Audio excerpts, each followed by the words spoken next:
is just truth. Time to awaken, challenge their proof.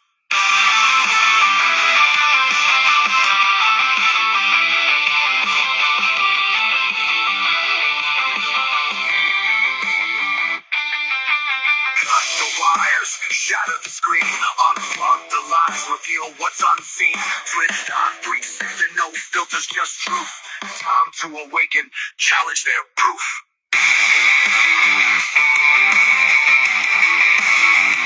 Hello, welcome to another episode of Wisdom 360 Politics Unplugged. Shut up the wires, shut up the screen, cut up the wires, unplug the lies, challenge the proof. Today we are going to talk about two issues: America's political awakening, the Western illusion of global consensus. These are the two issues. The America's political awakening that we are talking about is the Republican and Democrats getting together to oppose the war. The 8 U.S. senators opposing Israeli dragging America into a war. 8 U.S. senators have introduced bill to prevent the United States from entering a war with Iran on behalf of Israel without congressional approval.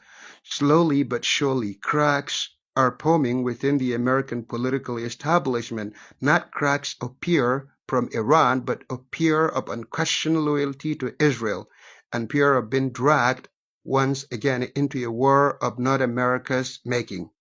That is what they call forever wars. That's when the Joe Biden talk about it. They say, he has embarrassed us. He walked out of Afghanistan. No, he hasn't embarrassed you. He do the right thing. He has done the right thing. And this is every single U.S. president should do that. The U.S. should not be dragged into Israeli war. The America is becoming a stooge for Israel. From Bernie Sanders to Tim Kaine, from Ro Khanna to Thomas Massie, voices from both the progressive left and the MAGA line right now saying enough is enough. As Senator Kaine asked, should we go to war because another country wants us to, or because we decide to? That's not just rhetoric. It is a question the U.S. failed to ask before invading Iraq, Afghanistan, or bombing Libya. Wars that left collapsed states and millions displaced, and millions of refugees. These are the consequences of war. I'm not claiming that I'm anti-war, but what I'm saying is that this wars does not make a sense. And this rising anti-war sentiment is not just stopping another conflict. It is about something deeper. The awakening of an American political consciousness that questions endless wars, blind alliances, and the cost of empire. This is the empire that is dying, according to one activist. And he's right that the American empire, if it continues to go into these wars, it is becoming a dying empire. And it has been stated in many occasions. Even Professor Cornel West talked about it. But why does this matter to us in Africa or global south? Because of wars of imperial overreach don't stay in the West. They ripple across the planet. When oil prices skyrocket due to Middle East instability, we feel it in Kano, in Kigali, in Lagos, in Accra, in Johannesburg, in Enugu. We feel it everywhere. When global shipping routes are threatened, like through the Strait of Hormuz, we feel it in fuel shortages and inflation. When the dollar trembles, so does the Nigerian naira, the Kenyan shilling, the Ghanaian cedi. If America marches to war, the world bleeds. And here is uncomfortable truth. Israel may be deliberately dragging America into a war out of desperation. It's true that maybe Israel deliberately dragging America into a regional war, one with global consequences. So the real question is, will the U.S. act like a true sovereign power or remain enabler of chaos? This bill in the Senate is not just paperwork, it is a signal of political maturity, a sign that even ideological enemies, progressive Democrats and MAGA Republicans, can agree on one thing. We will not die for someone else's war. This isn't about supporting Iran. It's not about hating Israel. It is about rejecting war as foreign policy. It is about rejecting empires built on blood and silence. And it is about standing with the people, not power. The real question are, will Arab and Muslim majority nations show this the same courage? No, I don't think they will. Will Africa finally say no to foreign wars that threatens our very survival? Do we have the moral clarity to say what some U.S. lawmakers now say, not in our name? Because if some American senators can rise above fear and manipulation, then what's stopping us? I mean, what is stopping our leaders? What is stopping the global south? What is stopping the third world? And this is a reasonable question that's supposed to be answered. And if it doesn't have the answer, we're supposed to find the answer for it. Either we are coward or stooges for the Western imperial powers. Let's go to the second segment. This isn't the world. Isn't about the world. Yeah, I mean, the West think it is the world, but it is not. The West think it is the West, but it is not. The West isn't the world, but it think it is. This is how I put it. I mean, every time a global crisis erupts, whether it in Gaza, Ukraine, Iran, or Sudan, a familiar pattern plays out in the so-called international media. What does the West think? Not what do Africans think? Not what do Latin Americans or Asians think? No, the only opinion that seems to matter is that of London, Paris, New York, and Berlin. As if morality, legitimacy, and truth are owned by the West, while it is not. They are hypocrites. And even this war has once again shown their classical hypocrisy. This colonial mindset, disguised as journalistic objectivity, still strives. It assumes that the West is the audience and that the rest of us are just extras, background noise, tribal lands too, uncivilized to have moral clarity, which is nonsense. It's untrue that we are extras, that we are background noise, that we are tribal land too, uncivilized to have moral clarity. This is nonsense. It is untrue. But there is truth. The West is not the world. It is not even the majority. The Western media's arrogant delusion when the BBC, CNN, New York Times, Le Monde, Telegraph, German newspapers like Spiegel, or British newspapers like Daily Mirror, or Washington Post, or other Western mainstream media speaks of global outrage or international concern, they really mean Western outrage.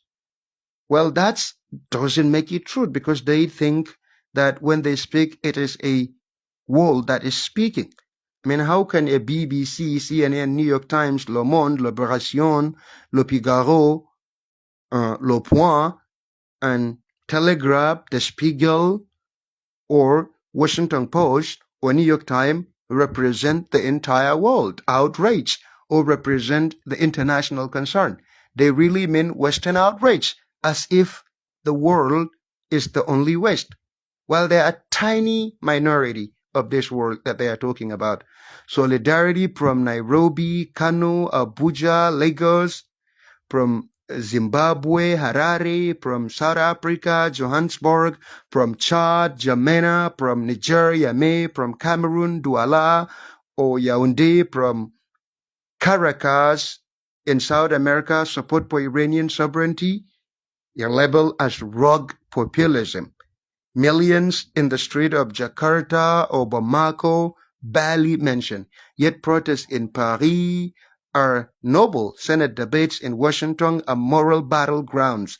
Students sitting at Columbia University, front page news for days, while people are dying in Africa here, are dying in other parts of this world. This media ecosystem is built on epistemic supremacy, the belief that the Western knowledge, Western values, and Western narratives are the only ones that count, but across Asia, Africa, Latin America, and even Oceania sometimes, people see through the lies. We know when humanitarian intervention means regime change. We know when freedom is cut for fossil fuel theft. We know that what they are doing. We know when international law is applied selectively.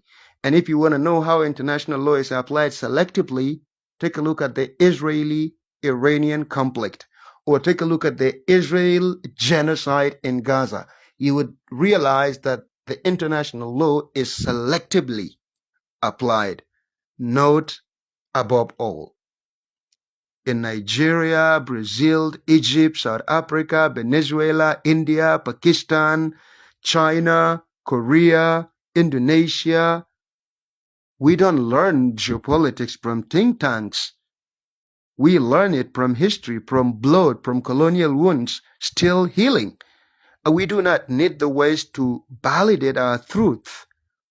A new moral geography is now forming. This world is no longer unipolar. It is a multipolar, politically, economically, and morally. Western domination over media doesn't mean dominance over truth. It is time we build our narratives that refuse to be footnotes in Western scripts. So the next time CNN asks what world thinks, or BBC asks what world thinks, or Liberation asks what world thinks, or Der Spiegel asks what world thinks, you tell them this is not what the world think you are asking. Because if you are asking what the world think, the world is bigger than your newsroom, is bigger than your newspapers. Final reflection, Iran's grand strategy and the trap of empires at the heart of this current confrontation lies a question of design. Iran, as Bali Nasser once argued, has long pursued a grand strategy, a survivalist, nationalist, and fiercely independent posture shaped by betrayal, sanction, and Western duplicity. Iran didn't just develop nuclear weapon or nuclear capabilities because it wanted to dominate. It was pushed by Western, by Israeli threats, by American invasions of neighboring countries, and the never-ending humiliation by Western powers. This is according to Bali Nasser, renowned Iranian-American scholar. Libya gave up its weapon, its nuclear program, and was bombed. Gaddafi was taken up. Iraq had nuclear program and was invaded. Vietnam fought back and survived. Iran has learned the lesson. The only guarantee of sovereignty in a world ruled by empire is resistance. But will this resistance spark a war that none of us can survive? Or will it force a new global conversation where the voices of Tehran, Lagos, Caracas, Jakarta, Delhi, even Tel Aviv matters? Istanbul, Ankara matters, as well as Washington's, because this is the real question and it's supposed to be answered. Thank you very much. This is Twisdom 360 Politics Unplugged. You are tuning in. See you in another segment. See you in another time. I hope you really enjoy it. See you next time.